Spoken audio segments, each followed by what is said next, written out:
Snow fell quietly over the north as the wind whispered secrets through the dead trees of the King's Road.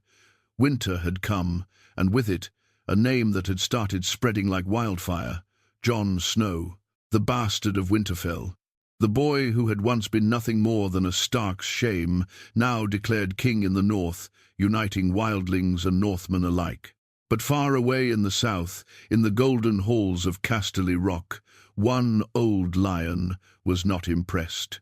Tywin Lannister, even from his cold stone grave, had left behind a legacy of pride and control. If he had still been alive when Jon Snow had risen, there's no doubt what he would have done. He would have sent his sword, his legacy, his son, Jaime Lannister, the Kingslayer. This story begins with that decision. Cersei sat on the Iron Throne, wearing the crown, drinking wine, but the kingdom was burning around her. Dragons had returned, Dany was sailing, Jon Snow had risen in the north, and Cersei, full of pride and paranoia, had begun to feel the pressure. She whispered into Jaime's ear one night after a cold meeting with her council. "The North listens to a bastard now. If we don't cut him down, we'll have a wolf at our door." At first, Jaime had brushed it off. Let the North play their games. But deep down, he remembered his father's lessons. You do not let threats grow. And Jon Snow was becoming a threat. So he left King's Landing, not with a full army, not with banners, but quietly, just like Tywin would have ordered a dagger in the dark, not a loud war cry. A handful of trusted men, gold, and one mission: stop Jon Snow's rise, kill him, if necessary. The journey to the north was long and cold, and Jaime hadn't worn this much fur since he was a boy.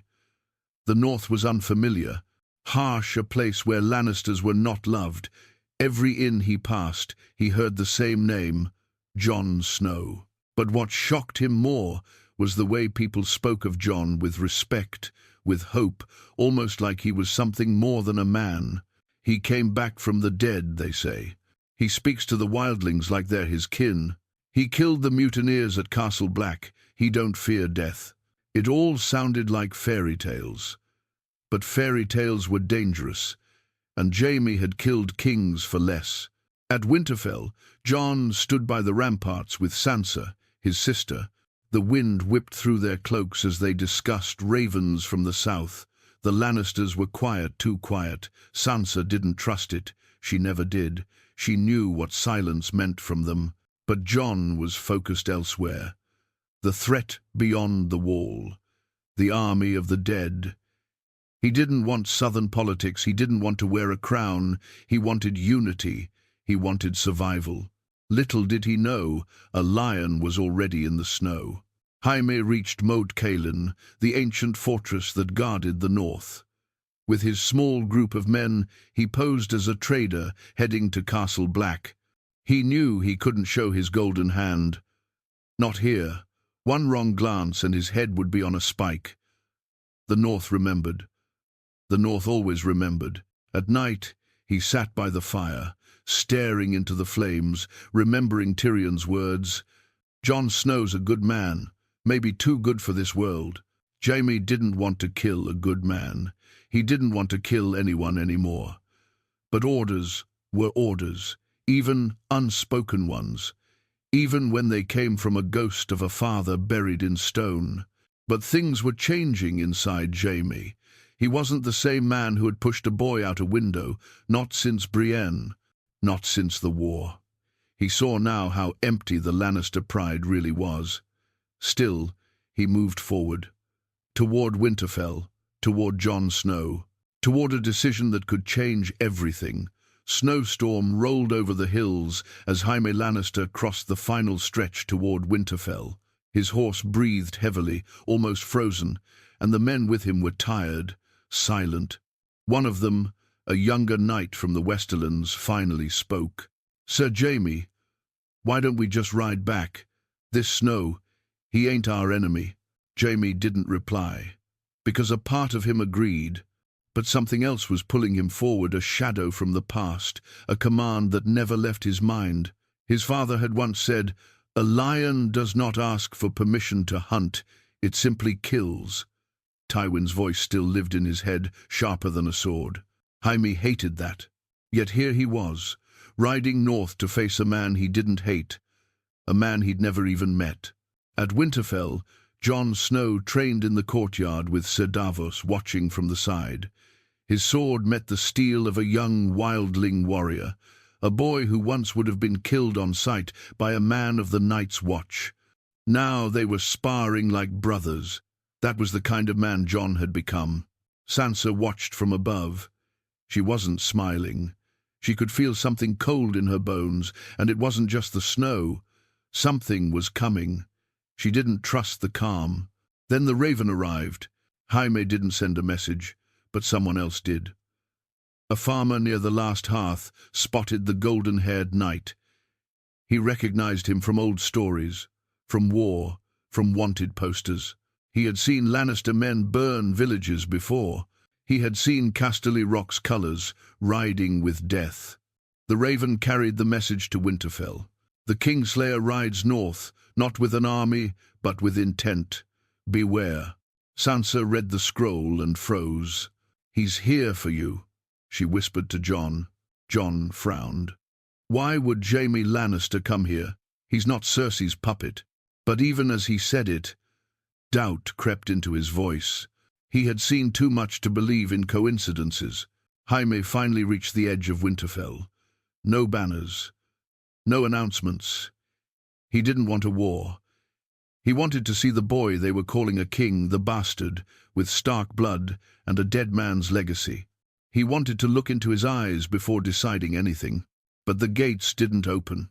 Instead, they came for him, swords drawn. Not a fight, but a message. The North hadn't forgotten what Lannisters had done, and now one stood at their doorstep. When Jaime dismounted, the guards didn't even speak. They tied his hands, took his sword, dragged him through the snow and mud like a prisoner. Inside Winterfell's great hall, Jon stood tall.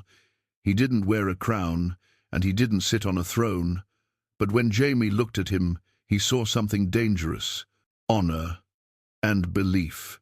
Things Tywin Lannister had always considered weaknesses. "You came to kill me?"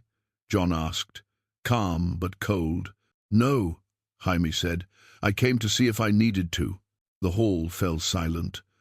Sansa stepped forward, fury in her voice. "You pushed my brother from a tower."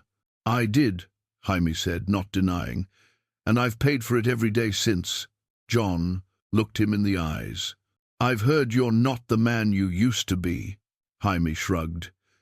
"And you're not the boy you were born as. So maybe that makes us even." Later that night, Jon stood alone in the crypts, staring at the statue of Ned Stark. Footsteps echoed behind him. It was Jaime. "He was a good man," Jaime said. "He died because of your family," Jon replied. "So did mine," Jaime said sharply. "The Mad King burned my friend alive in front of me, and when I stopped him, your people called me Kingslayer, like I should have let thousands die." Jon didn't answer. They stood there, two broken sons of powerful men, weighed down by choices that weren't always their own. Jaime spoke again, quieter this time. "If I had come here with a sword for your head, I would have failed.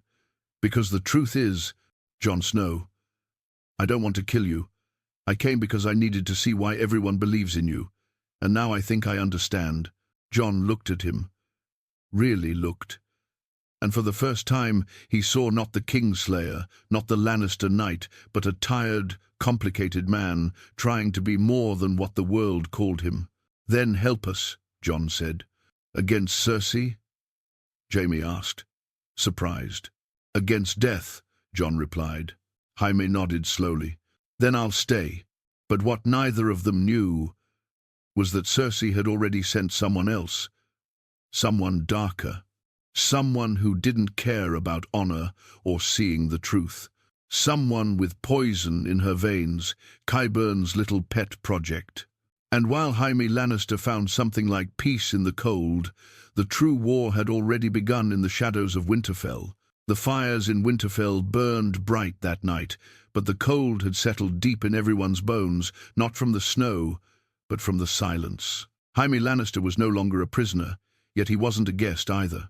Jon had allowed him to stay, but the North didn't forgive easily, and neither did the shadows that now moved quietly among them. In the great hall, the nobles of the North whispered doubts. He's a Lannister. He killed his own king. The last time a Lannister walked through Winterfell, children lost their legs. Even Tormund Giantsbane didn't trust it. He looked at Jaime like he was a mountain waiting to be torn down. But Jon remained calm, quiet, watching, listening. He believed in second chances because he had lived one. Meanwhile, Jaime walked the stone halls like a man walking through a dream he didn't belong in. He passed portraits of Starks long gone, heard the voices of northern men laughing in the yard, and realized just how far from home he really was. He saw Brienne standing at the edge of the training yard. She had arrived 2 days earlier with a small escort from the Vale, still in her white cloak. When she saw him, she didn't smile. "So you came north after all," she said. "I didn't expect to survive this long," Jaime replied, trying to sound light. She studied him. "Why are you really here, Jaime?" He paused, thought, then told her the truth. "I came to kill Jon Snow, but I don't want to anymore." Brienne didn't move. "You say that like it means something." And then she walked away. That hurt more than a sword ever had. But something else had arrived in Winterfell.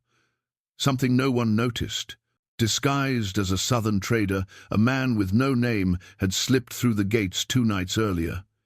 He was pale, with cold grey eyes and a slow smile that didn't reach his face. He carried a small wooden box, locked with bronze clasps. Inside the box was death. His name was forgotten, even to himself, but he answered to Qyburn and served Queen Cersei. He came with one mission: poison Jon Snow. Blame the Lannister. Let the North burn itself from the inside. In the kitchens, the wine was changed. A single goblet, meant for the king in the North, now carried a poison so subtle it wouldn't kill instantly, just slowly weaken him, confuse him, make his heart falter.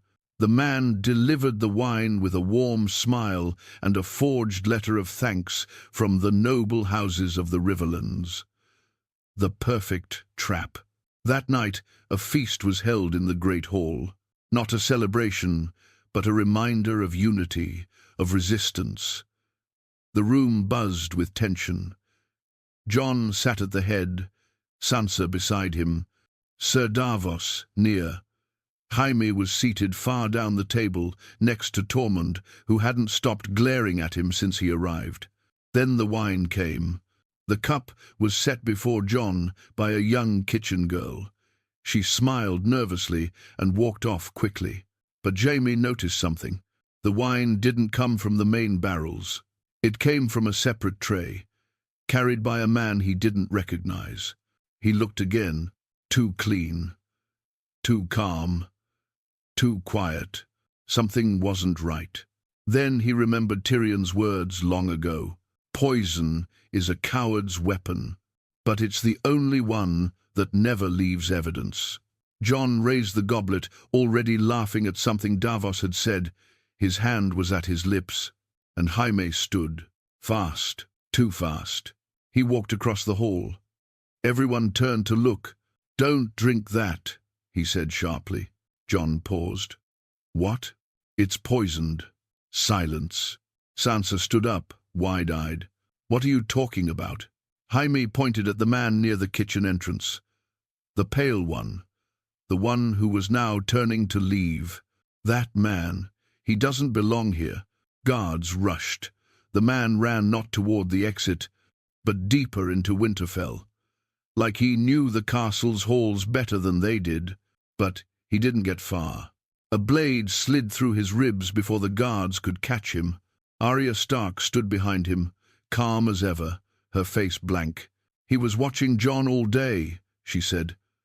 "I didn't like the way he blinked." She wiped her blade clean and walked away. The man was dead, but the poison was real, and now everyone knew it. Sansa turned to Jaime. "Why would your sister try to kill him?" Jaime looked tired, older, because that's what she does. She sends poison where she can't send armies. Jon stared at him. "You saved my life." Jaime nodded. "Then maybe I've done one good thing." But he also knew what this meant. War wasn't coming from the north anymore. It was coming from the south, and it was coming fast. Snow fell harder the next morning, blanketing Winterfell in a silence that felt more like a warning than peace. The body of the poisoner had been burned in the night, but the stench of betrayal still lingered in every corridor. Cersei Lannister had made her move quiet, calculated, and cowardly, and though she failed, the message was clear. She would not wait for the North to come to her. In the war room, Jon stood over the map of Westeros with fists clenched. His face was colder than the snow outside. Sansa, Davos, Tormund, Arya, and Brienne stood in a circle around him. Jaime was there too, but no one stood beside him. Not yet. "She sent a killer," Jon said, his voice sharp. "She wanted me dead. And if Jaime hadn't stopped it, you would be," Davos added carefully. That truth hung in the air. Tormund growled. "Why's he still breathing then?" He jabbed a thick finger at Jaime. "A lion always returns to its pack." Jaime didn't rise to defend himself. He was tired of fighting for people's trust. But Arya surprisingly spoke up. "He could have let it happen, but he didn't. That means something." Sansa crossed her arms. "It means he's smarter than his sister, doesn't make him loyal." Jon's eyes hadn't left Jaime since the meeting began. Then he finally spoke. "Do you regret saving me?" Jaime didn't blink. "No. I regret not stabbing Cersei in the back when I had the chance." Outside the walls of Winterfell, ravens flew in every direction, black wings carrying messages of warning, of survival, of war. Jon's letter to Daenerys had been sent, another to the Vale, one to the Riverlands. The kingdoms had to know Cersei was not waiting, she was coming. But inside Winterfell, another war brewed quietly, a war of trust. Sansa had begun gathering information of her own, speaking to the northern lords in private, reminding them what the Lannisters had done to the Starks, whispering that perhaps Jon was too forgiving. Arya heard it all and said nothing. Yet, that night, Brienne found Jaime sitting near the training yard, watching the young soldiers spar. He looked more like a ghost than a knight. "Do you think they'll ever accept you?" she asked, sitting beside him. "No," Jaime answered honestly.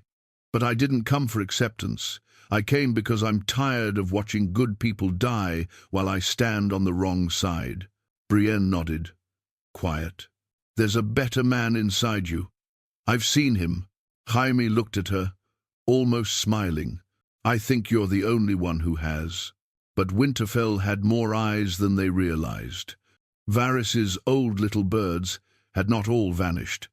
Some had simply changed loyalties or sold their whispers to the highest bidder. In the shadows of the northern towers, one such spy had been listening, a small, quiet girl.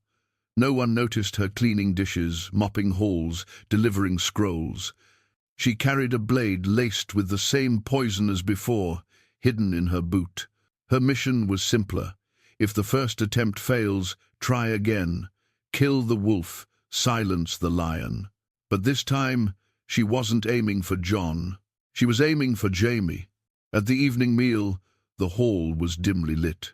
Tormund drank heavily. Sansa sat silent, watching every movement. Arya, again, vanished before the wine was poured.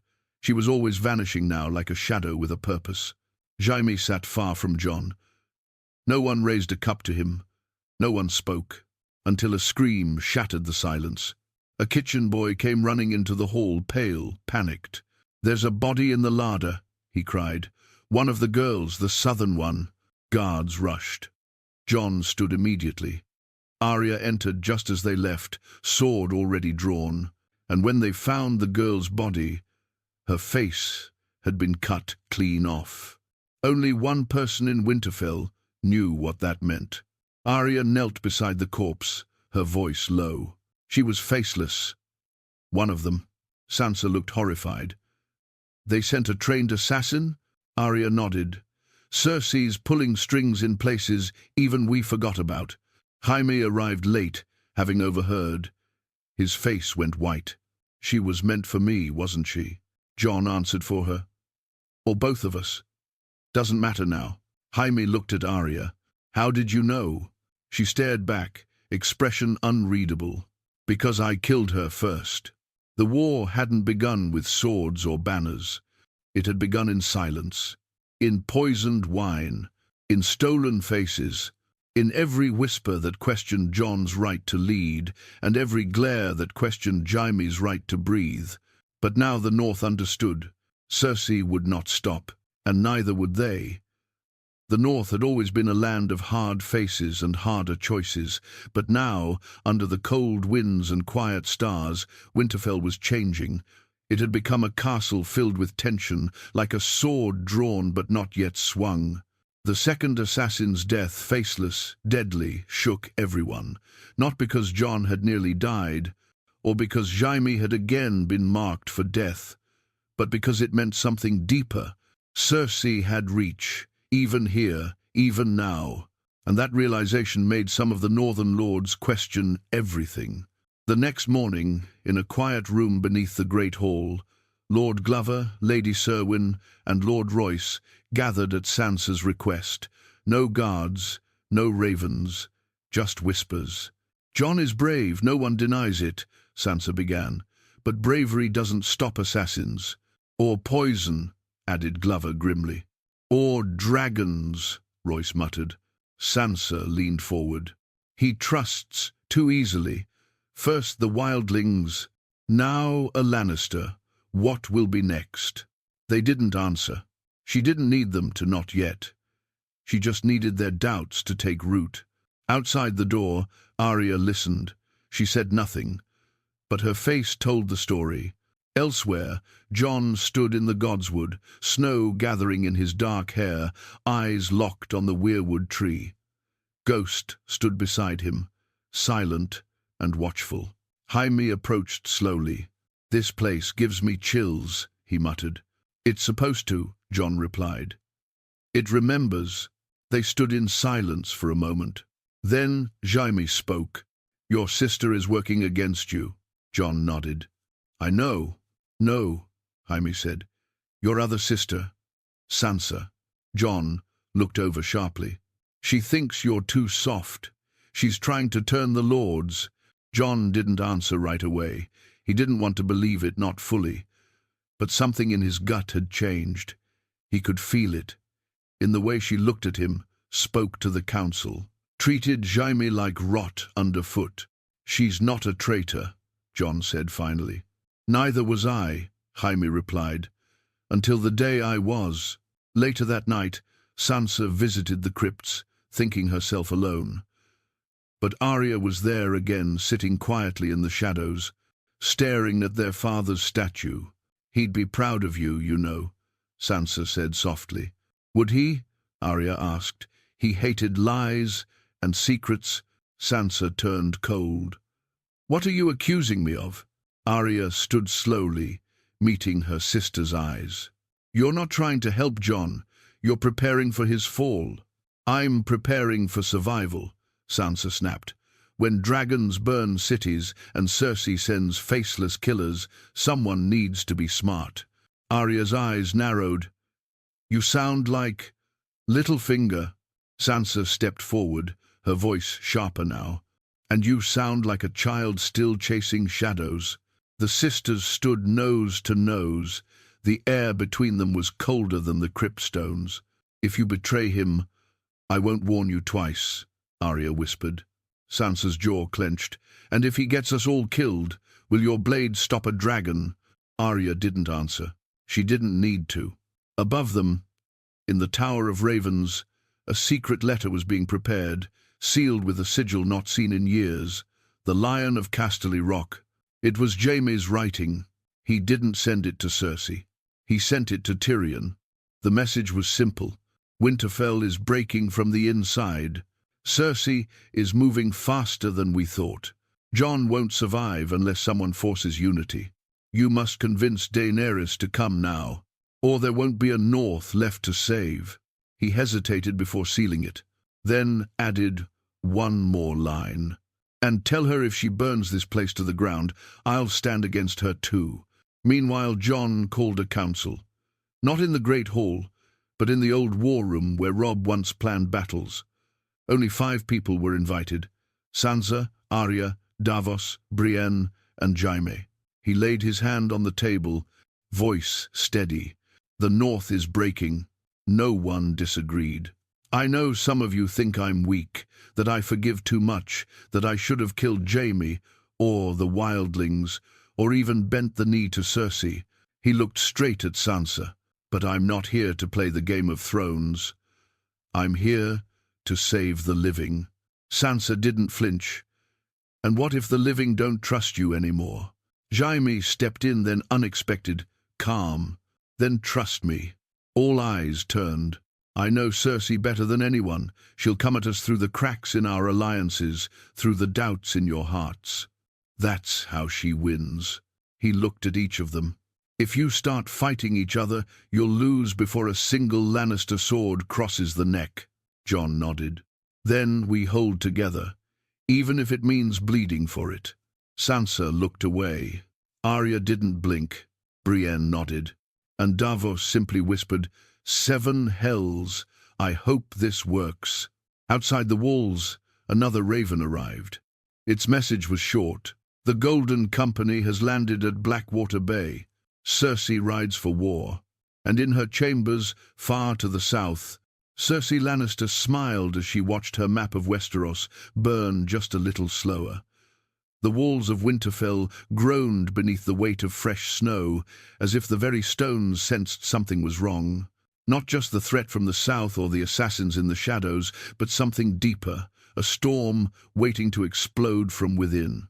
Jon Snow stood atop the battlements with Sir Davos, both of them silent, watching as the sun barely rose above the clouds. The north was colder than ever. The cold had teeth now. "Do you trust her?"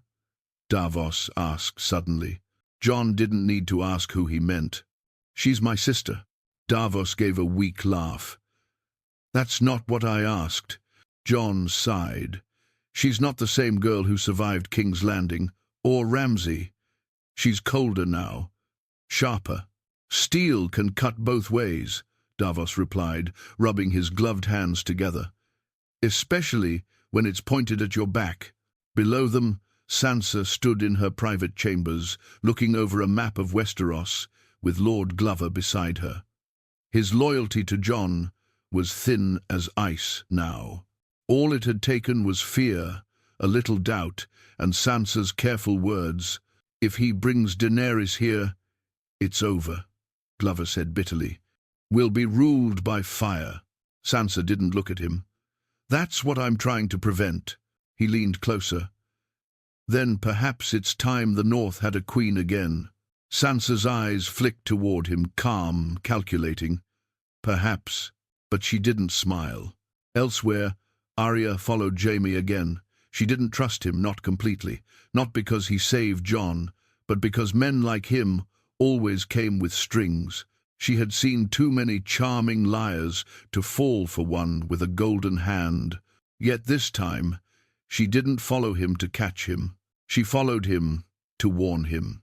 He was in the blacksmith's yard, helping Podrick strap armor to new recruits. When Arya appeared behind him like a ghost, Podrick flinched. "You walk too quiet," he muttered. "That's the point," Arya replied.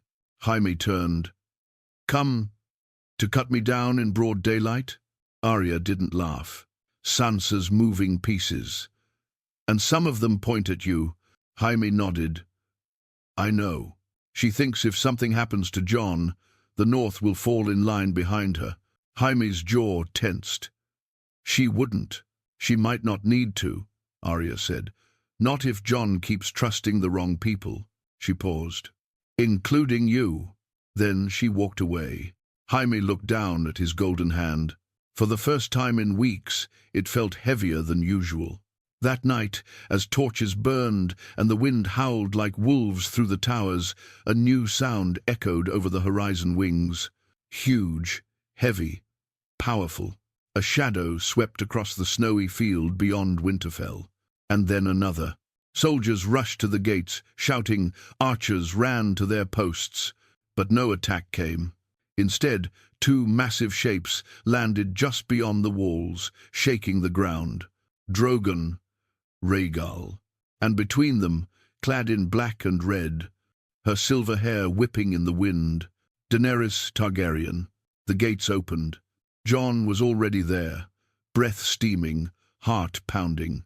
Dany dismounted without help. They stared at each other for a moment, unsure whether to speak like friends, lovers, or rulers. "You sent a raven," she said.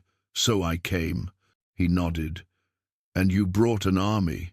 Behind her, thousands of Unsullied and Dothraki waited like a black tide, still and silent in the snow. "I don't come halfway," she said coldly. Jon noticed it. Something in her had changed. There was steel in her voice now, fire in her eyes that wasn't just about war, it was personal. Inside the hall, the tension snapped like a bowstring.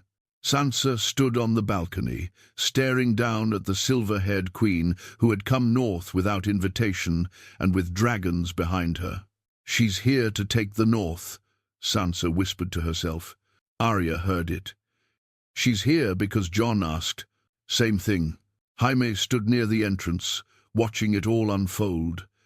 This was what he had feared, a Targaryen with dragons and no patience. Dany's voice rang out in the hall. "I came to help you fight, Cersei.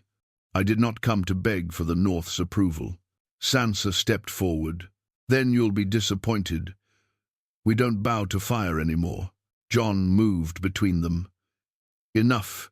We can't afford another war." But it was already too late. The room had divided itself. Old grudges, new power, too many kings, too many queens.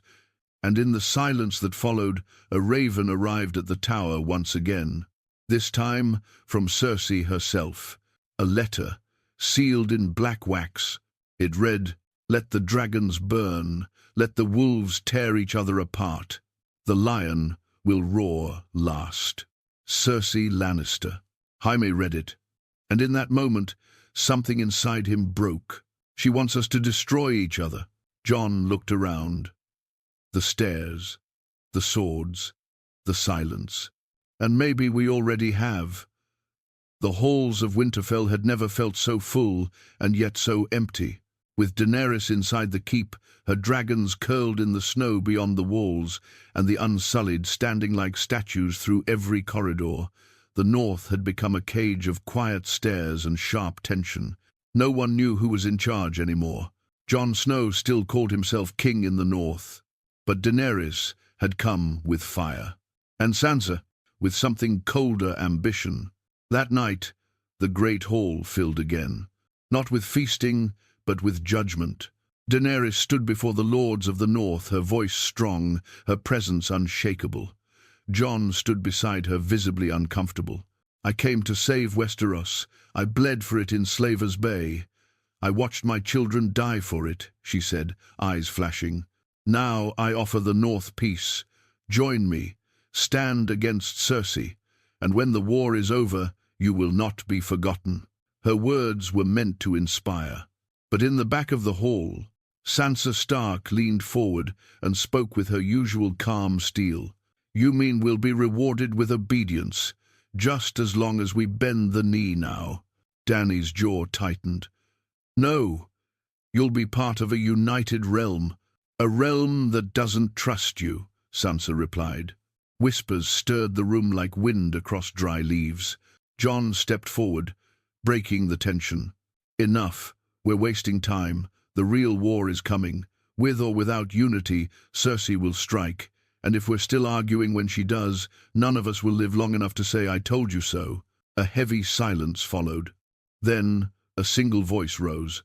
"And what of your blood, Jon Snow?" It was Lord Glover, rising to his feet. "What claim do you have now that you've knelt before the Dragon Queen?" Jon looked at him, heart suddenly pounding. "I haven't knelt." Daenerys turned slowly toward him. "What?" The room froze.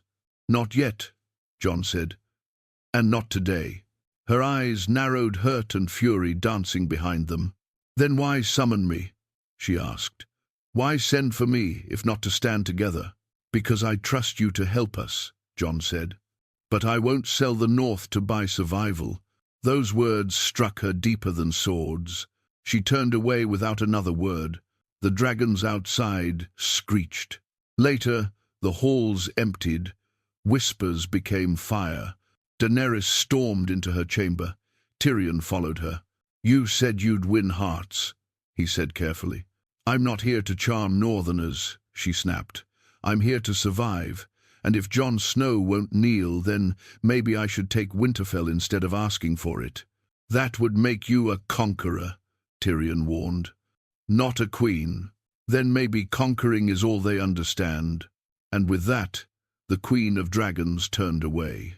Tyrion left quietly and began writing letters of his own. In the shadows of the Godswood, Arya met Jon beneath the weirwood tree. "She's not going to forgive you," she said plainly. "I didn't lie," Jon replied.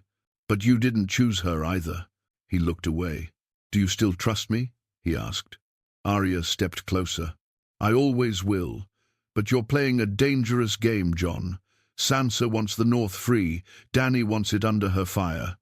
And you're standing in the middle, like a shield." Jon nodded. "Then I'll break before either of them burns this place." Arya placed a hand on his shoulder. "Just don't break alone." But it was Jaime who saw it first, the rot beginning to grow faster than he thought possible. That night, he discovered a message in Sansa's hand, half burnt in a hearth outside the Raven's Tower. A letter she never sent, addressed to Yara Greyjoy, asking for support if a queen should fall before the crown is placed. "Gods," he whispered, "she's planning a coup."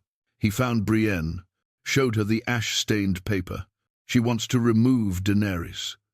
Quietly, bloodlessly, if possible. And if not, then Winterfell becomes another battlefield. Brienne's voice shook. "And what will you do, Jaime?" He paused. "I'll do what I should have done long ago. Stand for the realm, not for Lannisters, not for dragons, not for wolves." Brienne stared at him. "You're going to get yourself killed. Then at least it'll be for the right reason." At dawn, the dragons were gone from the field. Daenerys had moved them closer to the walls, their eyes watching the keep like sentries. Sansa took it as a threat. Daenerys took the silence as defiance. Only Jon still hoped something could be saved. But Arya watched both women, studied them, measured them, and that night she sharpened her blade for the first time in days. Because something was coming. Not a war from Cersei, not an army from the south, but a war inside Winterfell itself, and blood was going to be spilled. The sky over Winterfell was black before the dawn, not from snow, but from smoke. Thin, rising trails curled above the eastern wall, where Rhaegal now perched, eyes glowing like emerald fire in the dark. The dragon hadn't moved all night. Neither had Daenerys. Inside her chamber, she stood at the window in silence, watching her army camp below. The Unsullied stood in perfect stillness. The Dothraki had taken the outer fields, the Queen had drawn the lines, and Winterfell had not moved. Until now, in the Great Hall, Sansa met with her loyalists, Lord Glover, Lady Cerwyn, Lord Royce, and 24 trusted northern soldiers. "This is not rebellion," she told them. "This is protection. Daenerys has come not to join us, but to rule us." "And what of Jon?" Lord Royce asked. "He will survive," Sansa replied, her voice sharp. "But we cannot let him fall under her spell again." No one dared question her after that, not out loud. Meanwhile, Arya stood at the top of the tower, watching both camps through a snow-covered slit in the wall. Her breath fogged the window. She had seen the way Sansa moved through the keep now, not like a lady, but like a queen already chosen by her own mind. She had seen the way Daenerys looked at Jon like someone betrayed. And most of all, she had seen the moment Jaime Lannister walked into the war room with his sword drawn and laid it down before Jon. "It's time," Jaime said. "You have to choose." In the Godswood, as the heart tree whispered in the wind, Jon stood with Brienne and Davos, the only two who hadn't taken a side yet, not truly. "I never wanted this crown," Jon said, "and I don't want a throne made from fear." "Then what do you want?"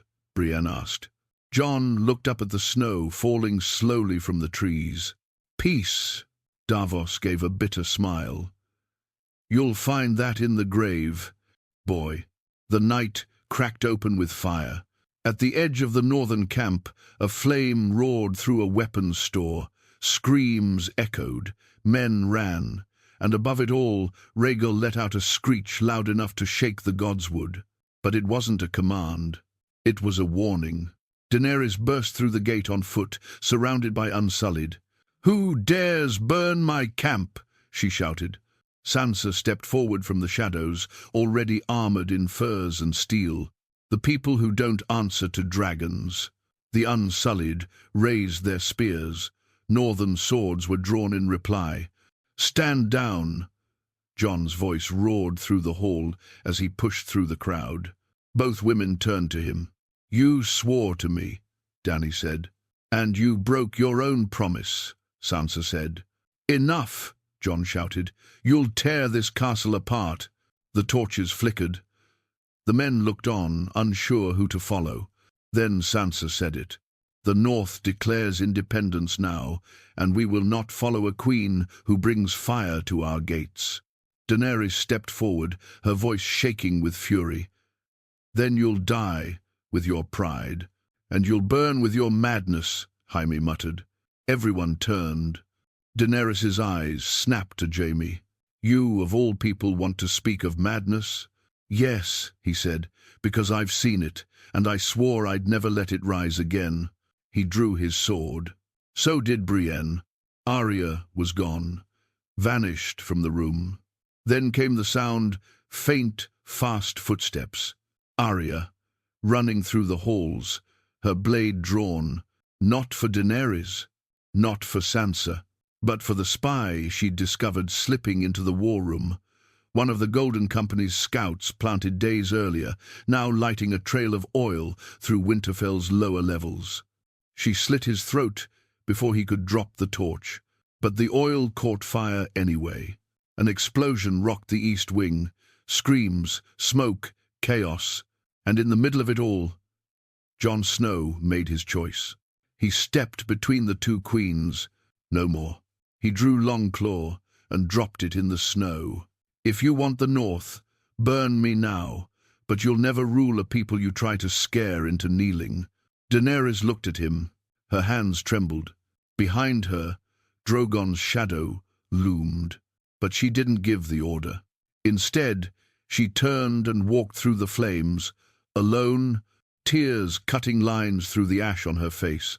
Later, when the fires were out and the bodies were counted, Winterfell stood broken, but not fallen. Sansa withdrew her forces, not in surrender, but in exhaustion. Daenerys left the next morning without speaking to Jon, not as a queen, but as a conqueror denied.